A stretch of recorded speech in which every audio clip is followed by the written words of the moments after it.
Hello বন্ধু, আজকে একটা নতুন রেসিপি নিয়ে চলে এসেছি। বড়ি পালং। প্রথমে পালং শাকগুলোকে ভালো করে কেটে ধুয়ে নিতে হবে।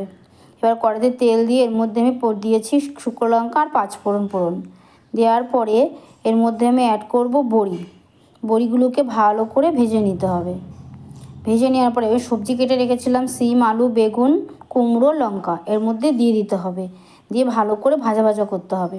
এবার এর মধ্যে আমি অ্যাড করব লবণ আর হলুদ দিয়ে ভালো করে কষিয়ে নেব। কষিয়ে নেওয়ার মধ্যে এবার সবজিটাকে 4 ভাগে 3 ভাগ এখানেই সেদ্ধ হয়ে যাবে। এবার আমার সবজিটাকে যতক্ষণ ভাজা ভাজা করে নিচ্ছি এর মধ্যে আমি ধুয়ে রাখা পালংগুলোকে এর মধ্যে আমি অ্যাড করব। একটু জল দেবো না সবজি রান্নার মধ্যে। শাক থেকে এমনি জল গলে যে বেরিয়ে আসে, ওই জন্য জল আর দেবো না, এই জলে দিয়ে রান্না হয়ে যাবে। এবার ভালো করে দিয়ে ঢেকে ঢেকে করতে হবে। এবার ভালো করে শাকটাকে দিয়ে ভালো করে নাড়াচাড়া করে কষিয়ে নিয়ে আমি এবার ঢেকে দেবো। ঢেকে দেখো সব থেকে জল বেরিয়ে গেছে, আমার আর জল দিতে হবে না। এবার আমি শাকটাকে ভালো করে ঢেকে দেবো। ঢেকে ঢেকে রান্নাটা করতে হবে। মাঝে মাঝে ঢাকনাটা নামিয়ে একটু নাড়াচাড়া দিয়ে আবার ঢেকে দিতে হবে। এইভাবেই রান্নাটাকে কমপ্লিট করতে হবে।